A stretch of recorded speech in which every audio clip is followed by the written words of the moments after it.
1.5 cup গুঁড়ো দুধের সাথে আমি 1.25 কাপ সয়াবিন তেল মিশিয়ে নিচ্ছি। এই মেজারমেন্টটা আমরা কাপের মাপে দিচ্ছি। এই রেসিপিটা বিভিন্ন নামে পরিচিত। আমি যখন শিখেছিলাম এটা শিখেছিলাম আমি মিল্ক ব্রাউনি নামে।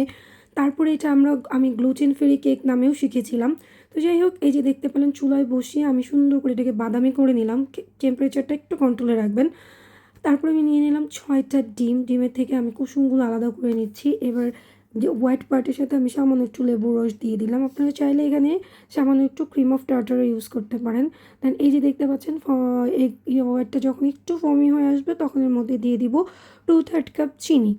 চিনি দিয়ে ভালো করে বিট করে নেব। 2 থেকে 3 ভাঁড়ে চিনিটা মিশাবো। দেখতেই পাচ্ছেন ফর্মটা আমাদের কেমন হয়েছে।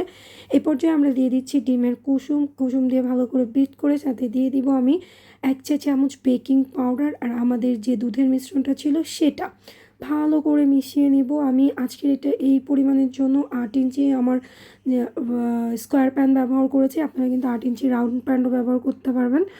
অ্যান্ড দেন 180 ডিগ্রি সেন্টিগ্রেড তাপমাত্রায় এটাকে 18 থেকে 20 মিনিট বেক করব। আপনারা চাইলে সরাসরি বেক করতে পারেন অথবা এটাকে ডাবল বয়লারও বেক করতে পারেন। দারুণ হয় খেতে।